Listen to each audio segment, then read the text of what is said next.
For years, war has ravaged the realms, between the humanoid races blessed by the god of light and the demonic legions of the god of darkness. After a brutal, protracted campaign, a band of heroes finally breaches the Demon Lord's citadel to end the conflict. However, just outside the throne chamber, the party is ambushed by a formidable demon. Theron urges Kyle and Urza to advance while he holds the enemy off alone. Though they proceed, both know he won't survive. As they enter the throne room, Kyle is suddenly bombarded by orbs of dark matter from above. He deflects several, but the onslaught overwhelms him. In a desperate move, the mage Urza shields him, sacrificing herself and vanishing in a flash of disintegration. Urza's death prompts the Demon Lord to finally appear, prepared for a final duel. Consumed by fury, Kyle recklessly charges forward. The Demon Lord retaliates with a barrage of dark matter blasts, forcing Kyle to dive behind a pillar to evade annihilation. But upon witnessing the aftermath of the assault, he begins to feel unease. The Demon Lord's spell, Elimination, is an uncounterable high-tier incantation that annihilates all it touches. As long as the Demon Lord wields such magic, Kyle stands no chance of closing the distance to deliver a decisive strike. Left with no alternatives, he resolves to attempt a perilous gambit. He theorizes that by unleashing the entirety of the energy stored within his sword's magic gem, he might be able to destroy the Demon Lord. Yet the act is so perilous it will almost certainly claim his life. Fully aware of the cost he commits, releasing the blade's full might, Kyle charges, using the surge of power to shatter the Demon Lord's defenses. He impales him clean through, utterly obliterating him. However, Kyle's sword is reduced to fragments and he sustains grave injuries. Though he has saved the world, he has lost everything: his companions, his family, and his homeland, all consumed by the demon's wrath. Victory feels hollow. Moments later, Kyle succumbs to his wounds, welcoming death, for he has nothing left to cling to. Suddenly, the Demon Lord's magic gem reactivates, its power spiraling toward overload. With its master gone, there's no force left to contain it. If it destabilizes, it could obliterate the entire world. Kyle drags himself toward the gem, attempting to suppress the imminent detonation. The moment he seizes it, he's engulfed in a blinding flash. When his vision returns, Kyle finds himself in his childhood bed, utterly bewildered. This shouldn't be possible. He rises and walks to the window, muttering, "This must be a dream." Yet outside lies his hometown, pristine and untouched. The same town he once watched consumed by flames during a demon raid. The sight brings tears to his eyes. Despite everything, he struggles to accept this as real. Just then, his childhood friend Ray enters the room, calling his name. Upon seeing her, he freezes. Ray notices his odd demeanor and asks if he's all right, but he remains silent, though convinced this is an illusion. He no longer cares. He's simply overjoyed to see her again. He embraces her tightly. Flustered, Ray questions his behavior, but Kyle, lost in the moment, doesn't reply. As she tries to pull away, he holds firm, and they both lose balance, falling onto the bed together. With Kyle now on top of her, the tension escalates. He appears ready to take things further. However, at this point, he and Ray share no such intimacy. After all he's done, her embarrassment quickly morphs into fury. She shoves him off and lands a punch so forceful he somersaults through the air thrice. Writhing in pain on the bed, Kyle hears Ray yelling, furious that he acted without warning. She's baffled by his behavior. Normally she wouldn't react so harshly. She likes him too, but she would have appreciated some forewarning to brace herself emotionally. Ray storms out, leaving Kyle to reflect on his actions. As he does, he realizes something. He felt Ray's punch and the pain was real. If this were a dream, he wouldn't feel anything. That raises the possibility that this world is real. Rising from the bed, he pulls back the sheets and to his astonishment finds the Demon Lord's magic gem lying beside him. The confirmation is undeniable. He walks to the mirror and examines his reflection. He's visibly younger than before. Moreover, he vividly recalls sustaining multiple fatal wounds during the battle with the Demon Lord, yet his body is now fully intact. His hometown is restored and Ray is alive. Kyle deduces he must have somehow returned to the past, and the only possible catalyst is the magic gem. He knows the Demon Lord's power was immense, but even so, a time reversal spell should be inconceivable. Suddenly, his stomach growls. He hasn't eaten. He heads downstairs and is stunned to find a full meal prepared. Realizing Ray must have cooked it before storming out, he recalls how she often did so in the past since he and his mother were always busy. Grateful, he sits, grabs a bowl, and digs in.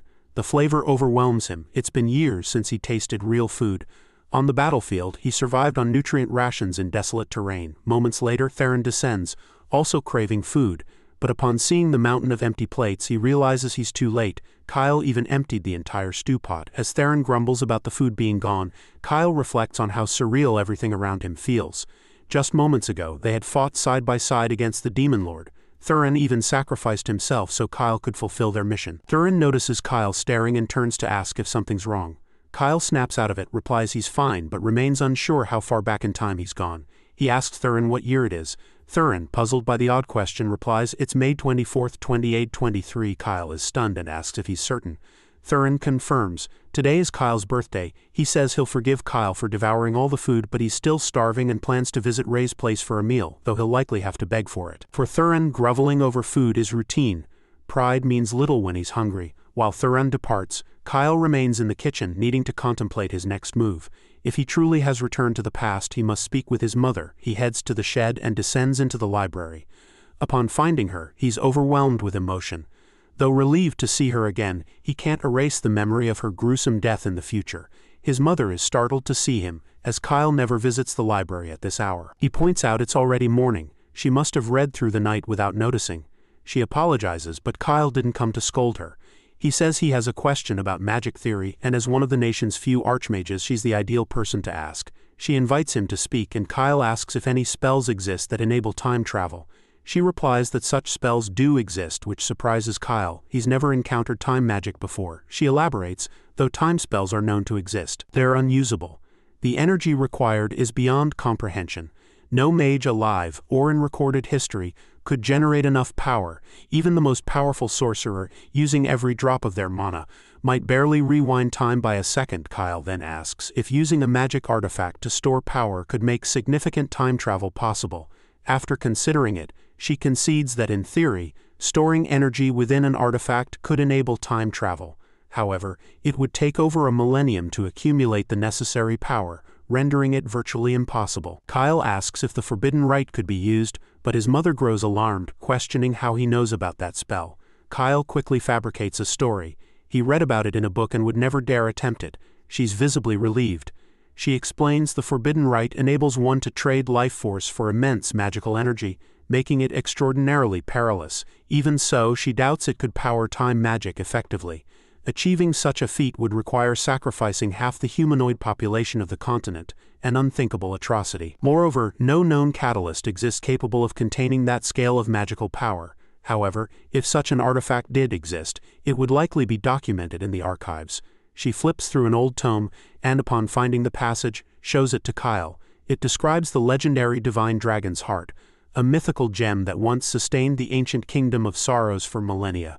But once its energy was exhausted, the kingdom fell into decline and ruin. Kyle's mother believes an artifact as potent as the Dragonheart could feasibly store enough energy to enable time travel. However, it vanished over a millennium ago, and may now reside in demon hands. Kyle begins connecting the dots, realizing the gem retrieved from the Demon Lord was likely the Dragonheart itself.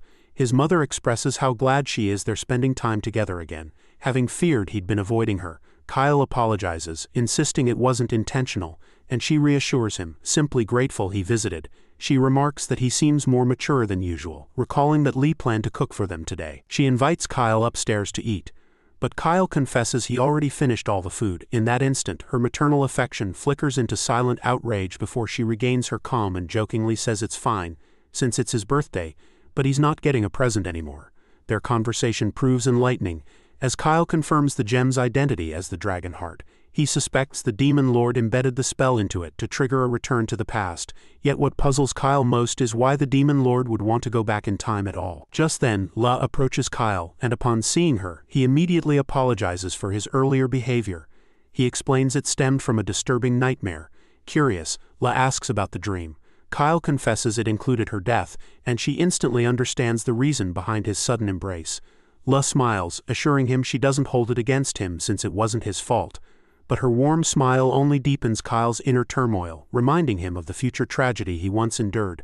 Their village borders demon territory and becomes the invasion's first casualty. The entire town is razed, and La is killed amidst the chaos. From that day, Kyle vowed to avenge her. Now, with her alive before him, he's momentarily silent, lost in thought. La asks if something's wrong, sensing his sudden shift. But Kyle is contemplating the looming threat. If he remains idle in 3 years, he'll once again lose everything. He refuses to relive that outcome. No matter the cost, he pledges to alter fate and rescue everyone from their destined ruin.